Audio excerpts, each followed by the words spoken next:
Simple lang naman ho yung pagsisimula ng ating rabbitry. No? Ah, dapat malaman natin kung saan tayo kukuha ng initial or foundation stock, initial stocks. No? We have to be sure na yung kinukuha natin na initial stocks, hindi siya magkakapatid. Kasi talagang as much as possible, iiwasan na ho natin yung magkakapatid na ibibreed natin. No? So, makikita naman ho niya yan. Ako, nang bumili ho ako ng rabbit, wala akong nakitang kulungan. Wala akong nakitang marking sa mga kulungan. Basta, sasabihin ko sa inyo, ito na yung rabbit. Ganun lang. No? Sa amin na makikita nyo, kaya namin i-trace kung sino ang mga lolo, lola ng aming mga rabbit. No? So, punta kayo sa mga breeders. Pagka nakakita kayo ng may mga markings, lahat yung mga nanay, tatay, or breeders, ibig sabihin, nagbi-maintain sila ng magandang pag-breed. Kasi hindi na sila maglalagay ng mga ng mga markings na yan o yung mga code na yan kung hindi nila sinusunod. So ito yung sinasabi ko na bloodline, no? If you could see, ito magkapatid.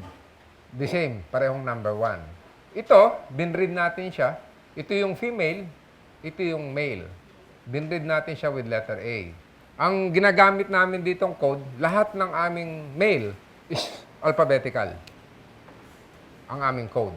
No? A, B, C, D, E, F, G. Ang aming female is by numbers. 1, 2, 3, 4, 5 hanggang 50, 60, ganun. So, itong isa, yung kapatid niya, binread natin with letter I. Ang resulta nitong A at saka 1, ito ng A/1. Ito na yung anak nila. No? Ito namang isa, ito yung anak niya. I1/1. No? Let's say, ito yung female, itong isang to, male. No? Male to. No? So, itong female na to, binread natin with letter H. Kung makita nyo, parehong lalaki yan eh. Ito yung female.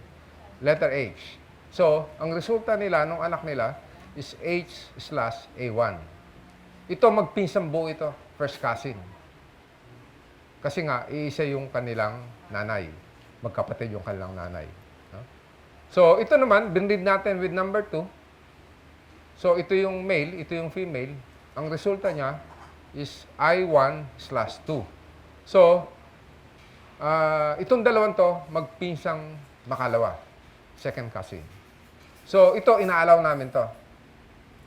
So, ito ang magiging labas niya. Makita nyo, di parehong number 1.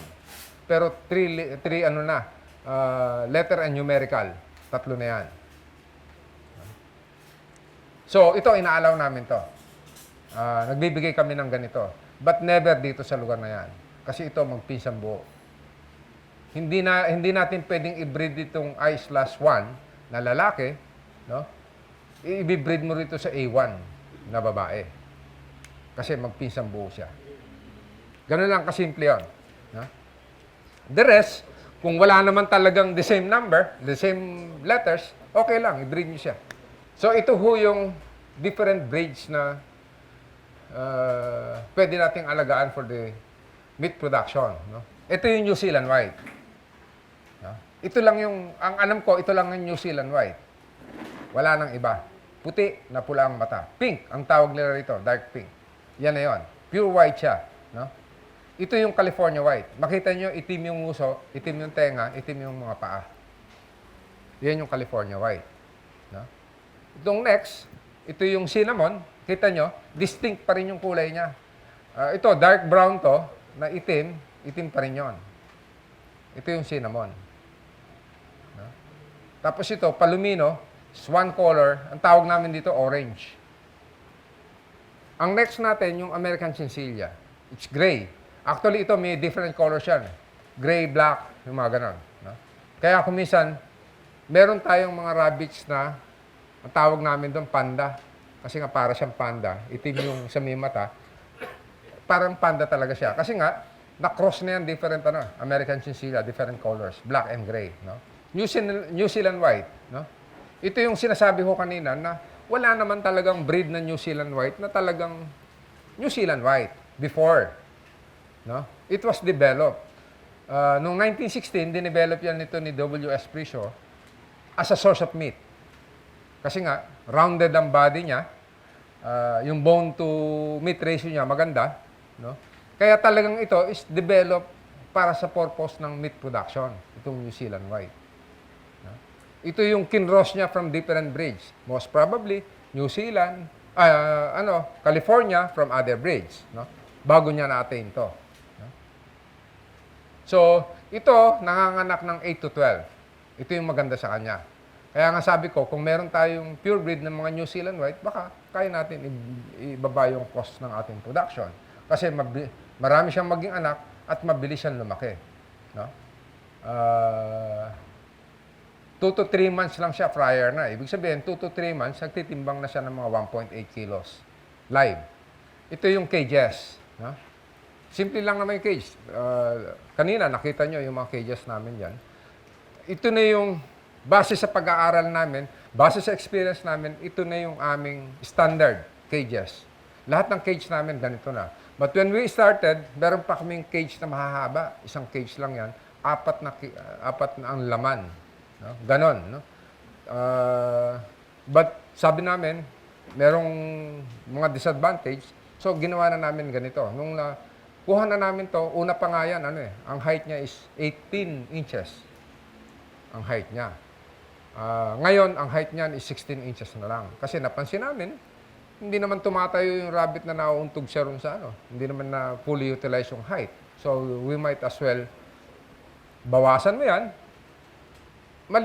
Mas liliit yung cost mo. No?